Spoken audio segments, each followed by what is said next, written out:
Tu es sur un parcours en relation alchimique depuis plusieurs mois, plusieurs années possiblement, et tu connais ton thème astral.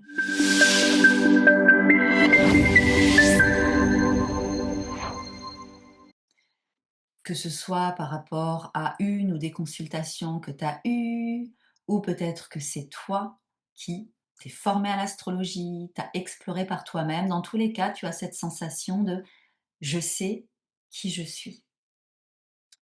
Et pourtant, tu te rends compte que ça bloque encore. Avec lui sur le parcours, au travail, dans certaines relations, toi avec toi-même. C'est parce qu'il y a une différence entre savoir quelque chose, tu sais qui tu es, comprendre aussi quelque chose, tu as compris qui tu es, et le savoir au niveau du corps, viscéralement, parce que tu l'expérimentes dans ton quotidien. Parce que les choix que tu prends, les décisions que tu as, ta posture, le fait de ralentir, d'être dans ton féminin ou alors d'accélérer, d'aller dans ton énergie masculine et de pouvoir être dans cette pleine expression justement de ce que tu as compris mentalement. Et souvent, les femmes sur ce parcours, elles comprennent pas pourquoi est-ce qu'elles se retrouvent dans les mêmes problématiques, dans les mêmes situations parce que, ben, elles connaissent leur thème et puis en rencontrant leur thème, elles ont ressenti que, ben, oui, là, ça c'est moi. Mon soleil en signe, en maison, c'est je sens, oui, que je suis sur terre pour ça. On me parle de l'énergie balance, oh, mais qu'est-ce que ça résonne? C'est mon soleil. Ou alors c'est à ton énergie bélier, voilà, c'est pareil. Tu sens en fait que oui, il y a des résonances. L'axe des nœuds lunaires, ton chemin de vie, tu as compris que tu as des mécanismes, des programmations, des mémoires en toi qui te font rejouer certaines choses et que tu es sur Terre et notamment sur ce parcours avec lui pour pouvoir de plus en plus aller intégrer le nœud nord, l'énergie du signe en face. C'est ton chemin de vie. Et possiblement que tu as compris qu'avec ton Mars en signe en maison, c'est ta manière de t'affirmer. C'est ta manière d'être dans un mouvement extérieur de qui tu es, une manière aussi de te mettre en colère, une manière de pouvoir te mettre en action pour pouvoir du coup être de plus en plus qui tu es. Donc tu as compris ton Mars, tu as compris ta Vénus, tu as compris Mercure, ta manière de communiquer, de parler. Peut-être que l'astrologue, peut-être que toi-même, tu as vu dans ton thème que tu as Mercure qui est en carré à Neptune. Et que du coup, tu as pu identifier effectivement que des fois, dans ta manière de voir le monde, de comprendre les choses, il y a ce côté qui n'est pas tant rationnel que ça, où tu peux percevoir des, des informations qui sont beaucoup plus subtiles, mais tu sais pas trop quoi en faire. Ça crée une tension intérieure. Donc tu as cette information-là. Ça te parle, ton thème. Tu ne te dis pas: «Ah non, mais ça, c'est pas du tout moi». Tu es dans cette connexion. Tu as fait cette rencontre avec ton thème. Et donc, de ce que tu as compris, tu as aussi compris, identifié que certaines attitudes que tu pouvais avoir avec lui sur ton parcours, ah oui, c'était dû à ton nœud sud en Scorpion ou c'était dû à Pluton en conjonction avec ton soleil, qui fait que tu as un rapport à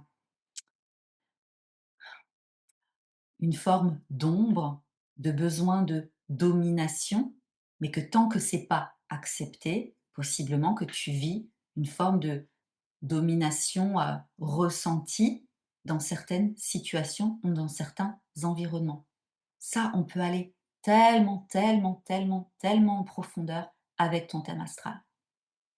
OK, très, très intéressant d'avoir compris, de savoir tout ça sur toi. Maintenant, un parcours flamme jumelle, c'est un processus de transformation, que ton mental le veuille ou pas, ta vie telle que tu la connais, ton identité telle que tu la connais est amenée à complètement se métamorphoser. De passer de cette femme d'exception qui a construit une réussite financière, sociale, matérielle à l'extérieur, et au final, ce parcours avec lui te montre que intérieurement, c'est pas aussi stable que ce que tu pensais. C'est pas aussi sécurisé que ce que tu pensais.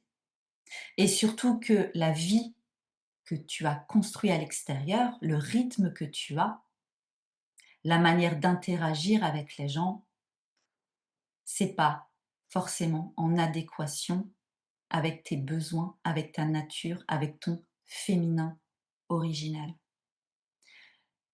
Et donc, ce qui va se passer, c'est que tu as ton thème, ta boussole astrale, mais dans les faits, concrètement, est-ce que là, à l'heure actuelle, tu es dans la pleine expression de ton énergie solaire, de ton rayonnement, de cette joie de te sentir pleinement à ta place?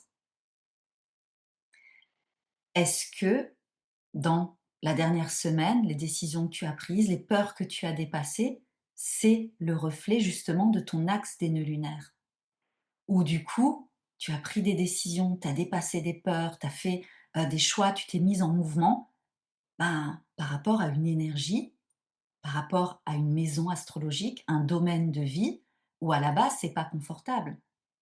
Le nœud nord, c'est une zone d'expansion, donc qui parle d'aller au-delà des sentiers battus, qui parle justement de pouvoir être dans ce cheminement intérieur-extérieur où de plus en plus, tu agis différemment à l'extérieur de toi et la vie se réorganise autour de ça.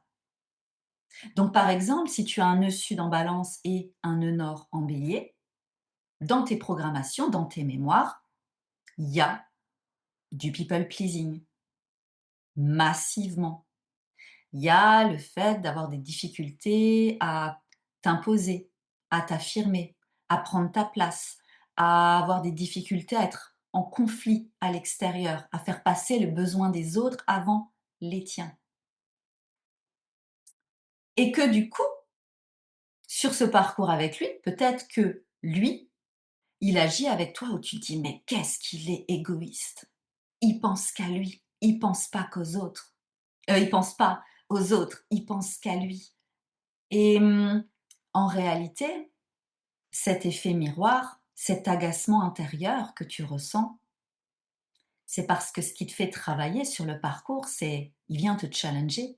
Et toi, comment tu t'affirmes par rapport à lui? Comment tu te mets en colère? Comment tu es à l'aise avec la colère ou pas? Est-ce que tu vas oser exprimer clairement tes besoins, mettre clairement tes limites par rapport à lui, aller au-delà de ta peur de le perdre? Ça aussi, c'est une ombre du nœud sud en balance. Et d'être donc de plus en plus dans l'expression de ton nœud nord, de ton chemin de vie. Tu es sur Terre pour être de plus en plus dans un apprentissage de cette énergie bélier, d'affirmation personnelle. Et en allant de plus en plus vers ça dans ton quotidien, ça va t'aider à être de plus en plus connecté à ton centre créateur, à ton identité profonde, à ton soleil dans ton thème. Mais pour ça, faut l'expérimenter concrètement et la vie tous les jours, au-delà du parcours avec lui, la vie tous les jours nous offre l'opportunité de choisir une identité à partir d'aujourd'hui. Je suis cette femme qui ralentit. Je te prends un exemple, hein. Après, c'est à toi de voir où est-ce que tu en es sur ton parcours, quels sont tes désirs, quelle est ta grande vision. Donc je prends un exemple, à partir d'aujourd'hui, je suis cette femme qui ralentit, je suis cette femme qui ne fait plus passer le chaos extérieur en priorité par rapport à ses besoins à elle. Donc tu vas te définir une identité, tu vas sentir cette identité, mais entre le moment où tu switches ton identité, donc avec notamment des pratiques somatiques pour t'ancrer, réguler ton système nerveux, l'extérieur, pendant un temps, va encore réagir comme l'ancien et ça va être à toi de te positionner différemment. Donc d'être dans cette sensation, cette connexion, je connais mon thème, oui, je suis sur Terre pour ça, et maintenant, je le mets à l'épreuve. Maintenant, j'expérimente sur le terrain. Et donc ça demande de traverser l'inconfort, ça demande d'identifier de ah là j'aurais tendance à agir comme d'habitude, je le sais, je le vois, et cette fois-ci je fais différemment. Cette fois-ci je vais faire comme mon norme l'indique, juste pour voir. Et progressivement, de plus en plus, il y a le fait de savoir, de comprendre ton thème, mais de l'avoir vécu à travers le corps. Et donc d'être de plus en plus en confiance, à la fois parce que par rapport à ce que ton thème te dit, et surtout les challenges, les défis que tu peux avoir dans ta vie. Donc prendre aussi plus de recul, plus de hauteur par rapport à ce lien avec lui, et d'être dans une co-construction entre ce que tu désires vraiment et le fait que tu vas avancer même si tu as pas de validation, même si tu as pas de preuves. C'est ça pour moi, la réelle spiritualité, c'est la reliance de toi à toi. Donc, si tu es prête, on explore ça ce mois-ci dans le Coven Aurum Shadow en avril. Tu sais, mais tu fais l'inverse. Ça, c'est le constat de base et on voit, comme dit justement, comment reprendre une autorité intérieure, une gouvernance sur notre monde intérieur.